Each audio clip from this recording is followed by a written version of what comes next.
बड़ी इमारतों में रहते हैं और कंक्रीट के उन जंगलों में रहकर अपने आप को बहुत बंधा हुआ महसूस करते हैं और उनके अंदर एक कसक है कि अब बस हमें यहाँ से बाहर निकलना है और नेचर के करीब जाना है।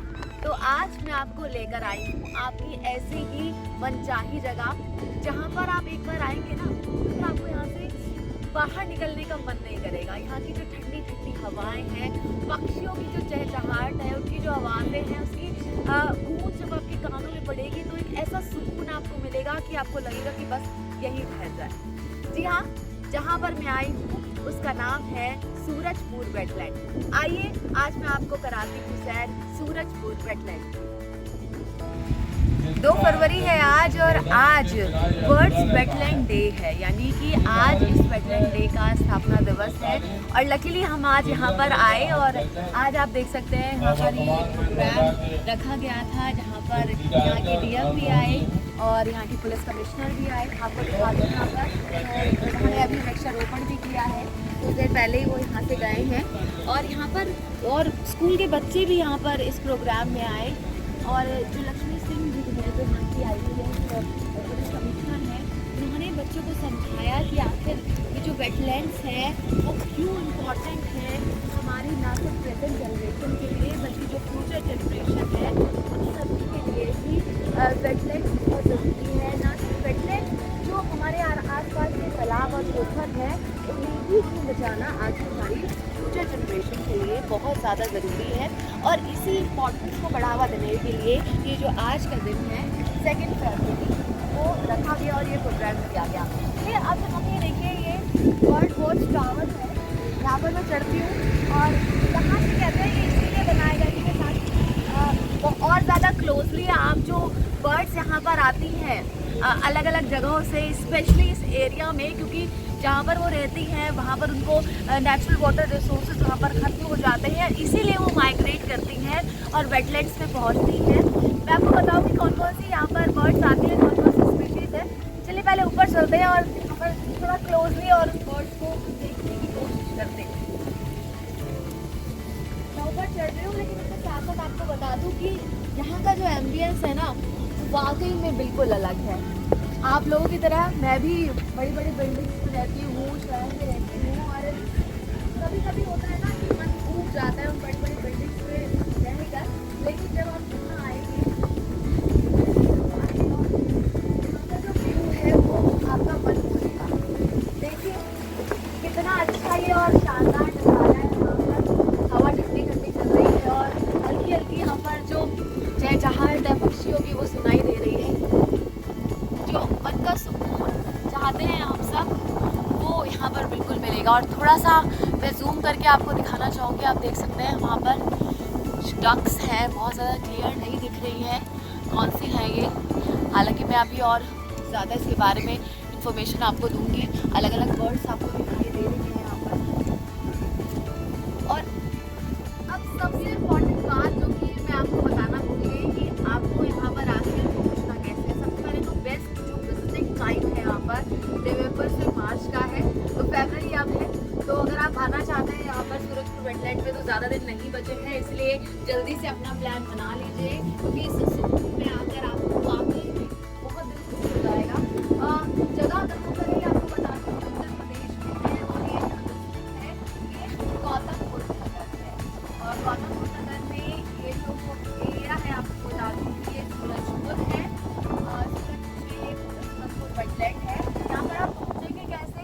अगर आप दिल्ली में रहते हैं तो अगर आप दिल्ली रेलवे स्टेशन से आते हैं तो 42 किलोमीटर्स पड़ेगा। हजरत निजामुद्दीन रेलवे स्टेशन से आपको अराउंड 23 किलोमीटर्स पड़ता है। ओल्ड दिल्ली रेलवे स्टेशन से 40 किलोमीटर्स है। अगर IGI एयरपोर्ट से अगर आप कहीं बाहर से आ रहे हैं दिल्ली के बाहर से और आप एयरपोर्ट पर उतरते हैं तो वहाँ से अराउंड 50 किलोमीटर है।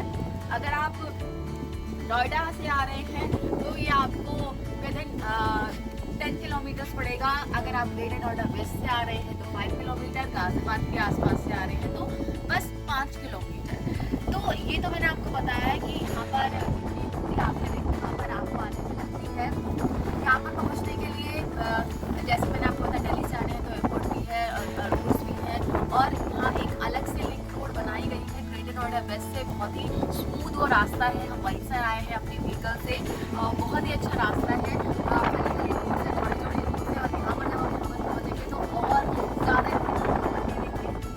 करके मैं आपको दिखाना चाहती हूँ कि अलग अलग जो बाहर से जो बर्ड्स आई हैं, हमारे विदेशी मेहमान हैं, आपको दिखाई दे रहे हैं।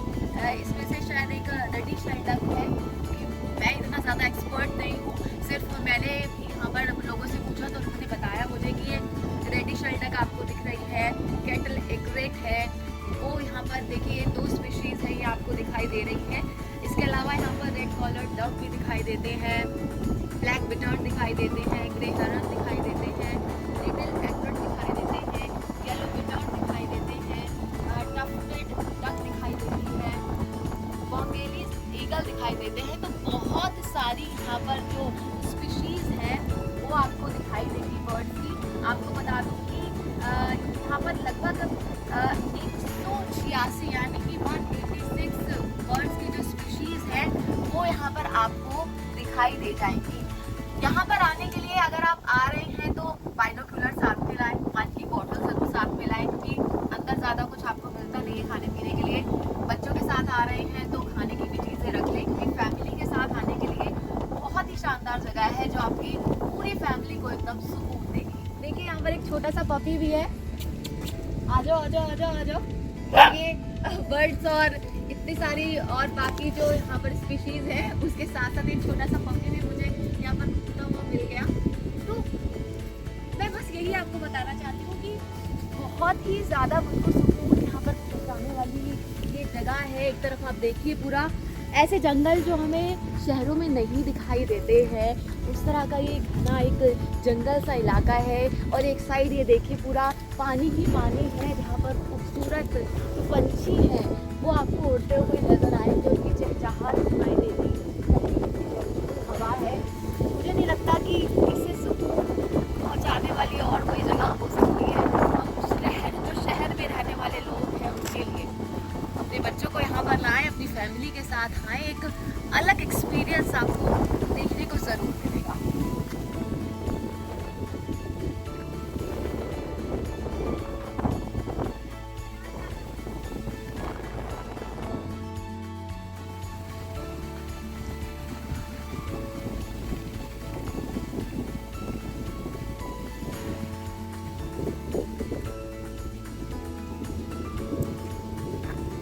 मैंने आपको बताया कि आज वर्ल्ड वेटलैंड डे है और आज मैं यहाँ पर आई सूरजपुर में, तो प्रोग्राम चल रहा था और उस प्रोग्राम में ओम रायजादा जी ने बहुत ही एक अच्छी कविता सुनाई। इनके बारे में बता दूं कि एनवायरमेंटल एक्टिविस्ट हैं और एनवायरमेंट के लिए बहुत अच्छी अच्छी कविताएं भी लिखते हैं, पोएट हैं। तो एक बार पूरे वेटलैंड कंजर्वेशन का आखिर क्या मैसेज है इन्होंने अपनी कविता के माध्यम से हमें सुना दिया, तो वो मैं आपको ज़रूर सुनाना चाहूँगी। सर वो कविता हो जाए। हाँ श्योर। नमस्कार। एनवायरनमेंट के लिए काम करता हूँ और कवि और लेखक हूँ, तो कविताएं भी लिखता हूँ एनवायरनमेंट के लिए। जो कविता मैम ने बोली है वो मैं सुना देता हूँ आपको। बचा लो बचा लो बचा लो भैया, झील नदी पोखर ताल तलैया।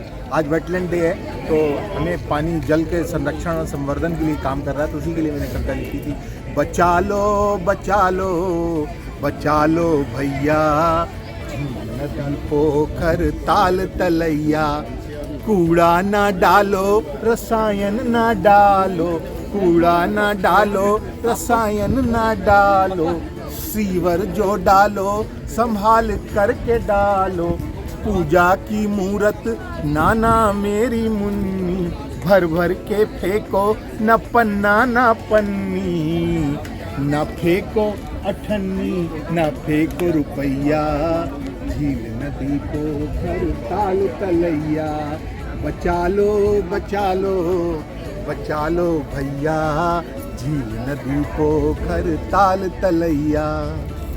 बहुत अच्छी सर, ये वाकई में पूरा मैसेज मिल जाता है इस पूरी कविता से कि वेटलैंड डे मनाने का मकसद आखिर है क्या और फ्यूचर में हमें किस तरीके से न सिर्फ अपने लिए बल्कि अपनी जनरेशन को इसके लिए अवेयर करने की ज़रूरत है। Sir thank you so much. वैसे तो यहाँ पर आने का बेस्ट टाइम मैंने आपको बता दिया कि नवंबर से मार्च है, जब विदेशी मेहमान यहाँ पर आते हैं। लेकिन कुछ ऐसी बर्ड स्पीशीज़ हैं जो कि यहाँ पर 24 महीने रहती हैं। तो ये है ओरिएंटल हनी बजर्ड यानी कि मधुशयन, जो कि यहाँ पर जब भी आप आएंगे तो ये आपको मिल जाएगी। इसके अलावा आगे बच्चे और दिखाती हूँ आपको, और यहाँ पर बहुत लगे हुए हैं कि कौन कौन से यहाँ पर बर्ड्स आपको मिलेंगी। पर्पल हेरन यानी कि लाल अंजन, बहुत ही अलग सा ही नाम है। और ये देखिए बर्ड कितनी ब्यूटीफुल सी लग रही है। आपको हमेशा 24 महीने आपको मिल जाएंगे। इस पूरे रास्ते पे जब हम जाएंगे ना तो ऐसे बोर्ड्स लगे हुए हैं जो कि आपको बहुत सारी इंफॉर्मेशन लगातार देते रहेंगे।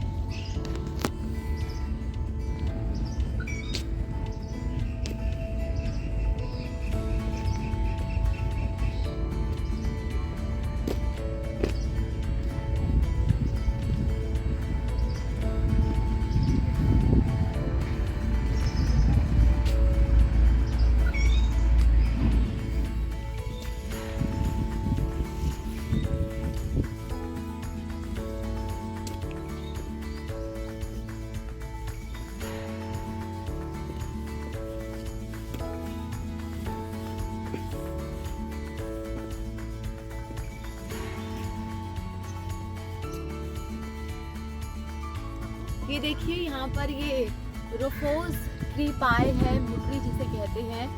ये पक्षी भी आपको दिखाई दे जाएगा। और यहाँ पर लिखा हुआ है कि ये जो पक्षी अक्सर पेड़ों और झाड़ियों में जोड़े में दिखाई देते हैं और गुरगुराने जैसी आवाज़ इनकी होती है, सुरीली आवाज़ निकालते हैं। तो यहाँ पर अलग अलग तरह के सारे पक्षियों की मिली जुली आवाज़ें, मैं चुप हो जाती हूँ, सिर्फ आप उसे सुनने की कोशिश कीजिए।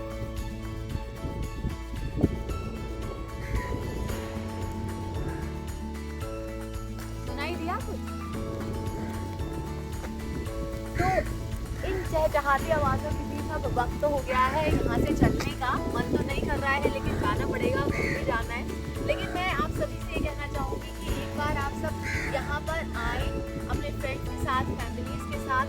नेचर का आप लुत्फ ज़रूर है। लेकिन आज एक जो बहुत इम्पोर्टेंट मैसेज मैं यहाँ से लेकर जा रही हूँ, जो प्रोग्राम यहाँ पर हुआ था आज वर्ल्ड वेटलैंड डे पर, तो जो मैसेज मिला है कि हमें ना सिर्फ खुद को, अपने आप को, अपने फ्रेंड्स को, बल्कि अपनी जो फ्यूचर जनरेशन है उन्हें भी ये मैसेज देना है कि हमें किस तरह से वाटर कंजर्वेशन करना है, वेटलैंड्स का कंजर्वेशन करना है, ताकि हम एक बेटर फ्यूचर अपनी फ्यूचर जनरेशन्स को दे सकें। ताकि जिस तरह से आज मैं इस वेटलैंड को एंजॉय कर रही हूँ, आप भी लोग आएंगे उसे एंजॉय करेंगे।